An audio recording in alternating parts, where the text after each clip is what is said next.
Wow. Hey, I'm back.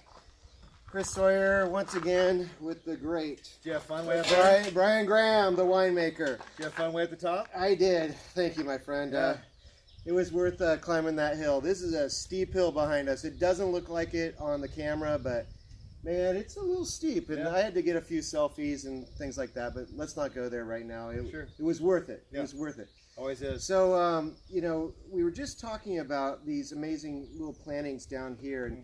And the interesting thing, we talked about the Remus, which is this amazing Primativo wine that Locanda makes. And I just think that this is just such an interesting example of what you can get with this Primativo grape, which is directly related to Zinfandel. And another thing too is this is just a few rows of grapes that are down there.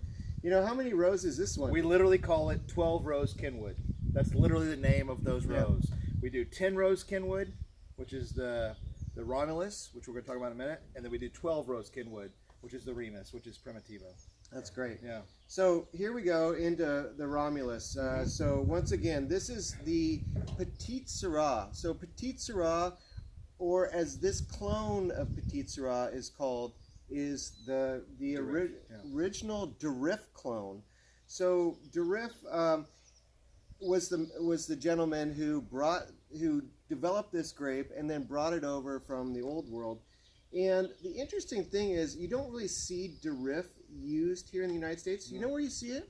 Is in Australia. Yeah. Sometimes you'll find a Durif there, and it is the same thing as Petite Sirah. It's actually named after the person, the horticulturalist, who actually developed this grape variety. And it's a really interesting one because it really has a lot to do with where we're at right now, which is Sonoma Valley. Locanda is based here. We're right up against the hill of the Mayacamas, which I just climbed up. Amazing setting here because we're not that far from Santa Rosa this way. We're about halfway between downtown Santa Rosa and downtown Sonoma. Yeah. So we're right here looking at this from a perspective of looking down on the valley that way. But this is a very special planting of this Durif. Tell us a little bit about this. When we were planning this, we wanted to make sure that we clonally picked exactly what we were looking for. So this is actually Durif clone. There are a lot of Petite Sirah clones, right? I mean, you can get clonal budwood out of France. You can get clonal budwood from UC Davis. Yeah. This is actually Durif clonal budwood, pure clonal budwood, and so it's really fun. We wanted to make sure the maturity of the fruit again. We wanted a little bit more old world style. The Petite Sirahs, the clonal budwood for Petite Sirahs, are a little fruitier, and I wanted to restrain that fruitiness. I wanted a little less Cali sort of thing. But everything we're doing is sustainability. Dr. Joe Cleaver, his practice, everything's about sustainability. And so we translated that into the vineyard. Everything's hand harvested. A lot of cluster sorting, a lot of clipping of wings and tips off of clusters. We're getting around 2.5 tons per acre, which is insanely low. Yeah. And then everything's hand punch downs and open top fermenters. And we're actually using a vertical basket press. So our yields are very low, but what we're getting out of it is really high quality. Yeah. Extracting the genius flavors out of it. Yeah. Well, that's great. I mean, just on the nose, I mean, it's so dense. I mean, I smell this berry compote thing that I want to put it into a nice berry cobbler that's like fresh baked. It's over there, I'm smelling it, and I want some really bad. But you know, the thing is, it also has a little bit of blueberry in it, but this is a little bit different than the Remus, which has a very distinctive blueberry. Hey, I'm blueberry. This one is more like a blueberry tart, you know, that's kind of hidden behind that crust, but you really want some of that too. One of the things I said a little bit earlier, one of the things I really like about this vineyard specifically is the acids. I'm able to retain those racy acids so I can get some pretty ripe fruit. I mean, we're not overripe here. I mean, I know I said October 15th. We're still fairly low in bricks. I mean, we're right around 24.8, 24.5. Bricks being levels of sugar, you know, that you pick at. So that's how, you know, winemakers really make the decision, or, you know, proprietors, all of you guys together, make this decision on when do we pick it, because If you go too far, you're going to get raisiny. You're going to get some really bad components there that I think California has grown up from doing those porty kinds of wines in the old days. Like as I remember back in the 90s, there was kind of porty stuff, especially with Zinfandel. Snicker bars is what we call them. and Petite Sirah. You know, one of the things I love about Petite Sirah and why it really makes me happy when I taste a great one, and this one is a great one, is the fact that it really does have a kind of a brotherhood with Cabernet Sauvignon. Cabernet Sauvignon was something that, you know, the French didn't walk out and, oh my God, what is this grapevine, and find it there. It was a creation. So it is Cabernet Franc and Sauvignon Blanc, whereas this one is Syrah and Pelersan that was breeded together back in the 1800s or the 1860s. 1880s, 1880s, right. And, you know, so when I think about those kinds of wines and you think about Cabernet Sauvignon, what is a characteristic of it besides tasting beautiful and wonderful?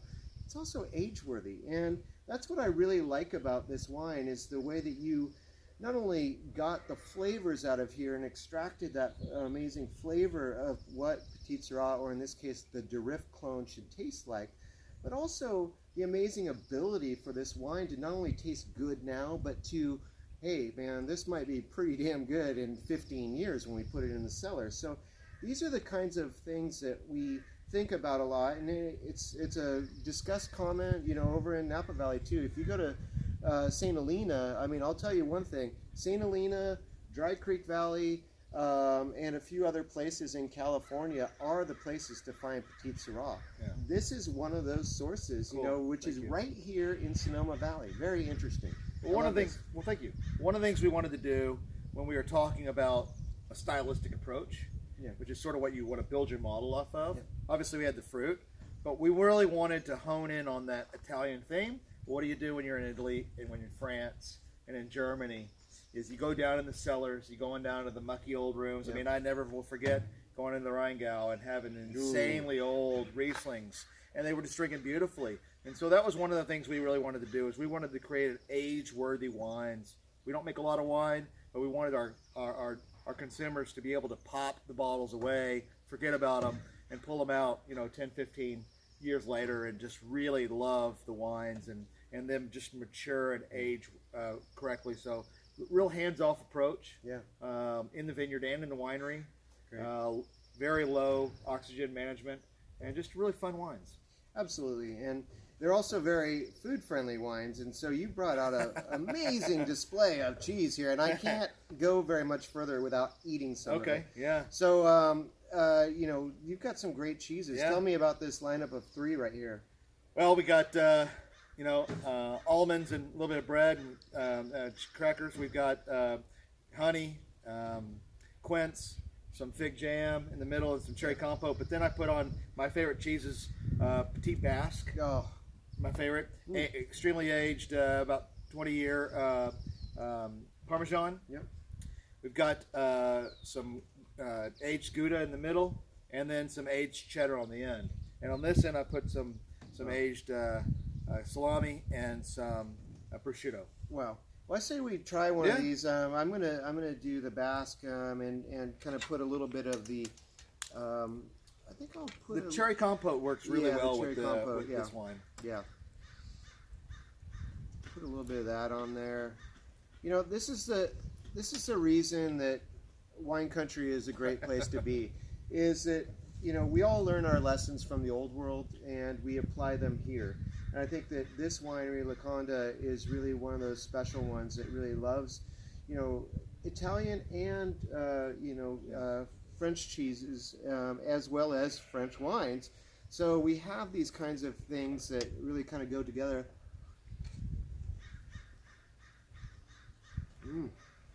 Wow, that delights the mouth. Did it work? Yeah, that works. Cool.